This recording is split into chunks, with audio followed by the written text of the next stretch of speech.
Okay, today I am going to cover the cost of trade credit. So I'm going to cover it in a form of a question so that I'll illustrate the important concepts of the cost of trade credit.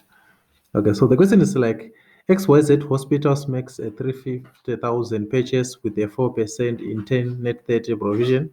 What is the effective annual interest rate if XYZ Hospitals pays on day 11 and day 20? Explain your results.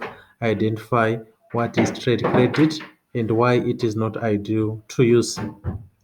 Okay, so the illustration below this illustration we are saying we are trying to visualize uh, the question here.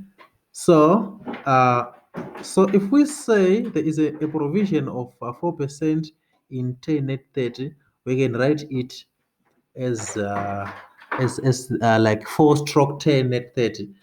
What it means is that if XYZ is going to pay the invoice amount in 10 days, within 10 days, it will get a 4% uh, discount. Otherwise, the total amount is due in 30 days. So the credit term is 30 days, but there is a provision that if XYZ happens to want to pay within 10 days, the supplier B is going to grant XYZ a 4% discount. So that means effectively, if the discount is 4%, the discount is 4%. That means the real price of these products is actually 100 minus 4%, which is 96%. So for an invoice amount of 350, the price will be 350 multiplied by 96%. So that means if XYZ is going to pay within the 10 days prescribed or in the provisions, they are only going to pay 336 instead of 350. So that means the discount amount that the discount amount that the absolute amount that they are going to get is equal to 350,000, which is the invoice amount less the amount that actual paid. So if they take the discount, if they uh, pay within uh, within 10 days, they are going to uh, benefit 14,000. And in this, there is no cost of trade credit.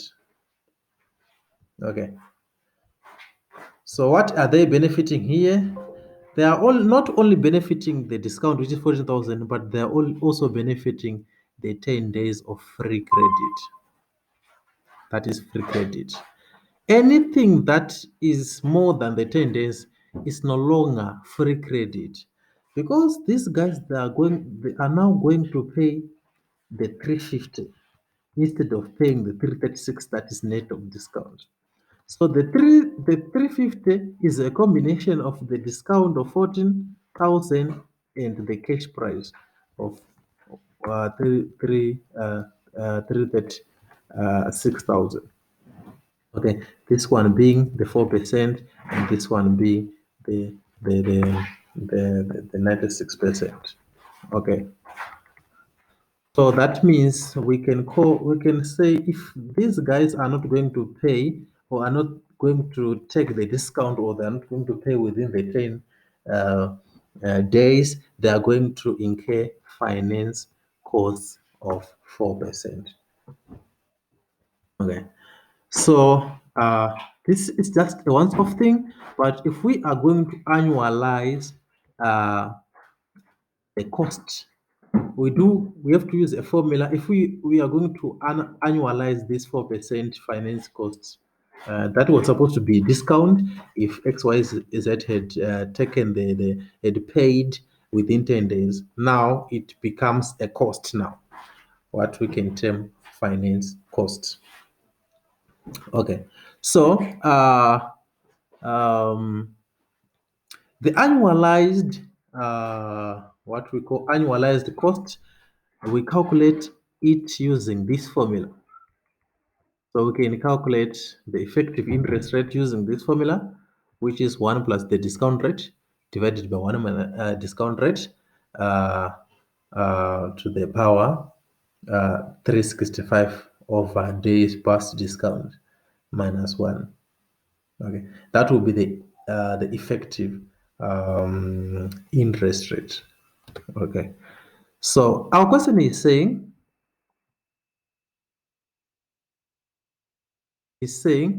what is the effective annual interest rate if XYZ hospital pays on day 11 and day 20.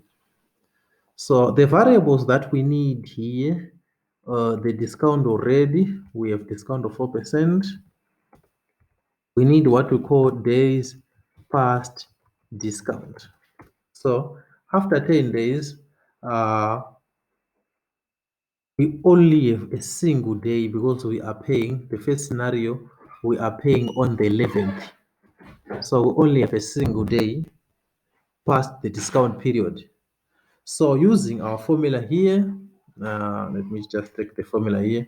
Using our formula here, we are going to say, okay, we're going to say 1 plus, what is the discount rate? Is 4%. Then 4% should be divided by 1 minus, we can say 100% minus 4%, or we can just say divided by 96%. Then this one should be to the power, what is it, to the power 365. 365 is divided by the days past discount. In this case, it's only 1. Then we subtract 1.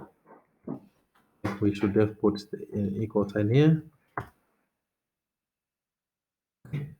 Blah. You see the cost, the annualized cost or the effective interest. Effective finance charge is abnormal. Which amount is this one? It looks like it's actually 295 million 801,106%. So you see, the percentage is quite high. What if we pay? That means if we pay on day 11, what if we pay on day 20? The formula will be almost the same, so I'll just copy the formula here. What I will change is this one. Days past discount will be 10, because from the 10th day to the 20th day, there are 10 days, isn't it? So this will be the effective rate. Okay. What if we just pay on day 30 when the invoice is actually due? When the invoice is actually due, let's just copy the formula. And then what we change here is the days past discount, which is 20. So you see the rate is decreasing and decreasing as we delay the payment. Let's say we have some supernatural powers and would maybe delay the payment to day 60. What will be the effective interest rate? It will be the days past discount will be 50. See, maybe with also some supernatural powers and we will delay the payment. These ones will be supernatural powers to 90 days. That means the days past discount will be in 80. Okay. So as you can see, if we pay just after the discount period on the 11th, why would you do that? The effective interest that you are paying, you are sacrificing 4% uh, for a day. Why don't you just pay within 10 days, then get a discount of uh, of 4%?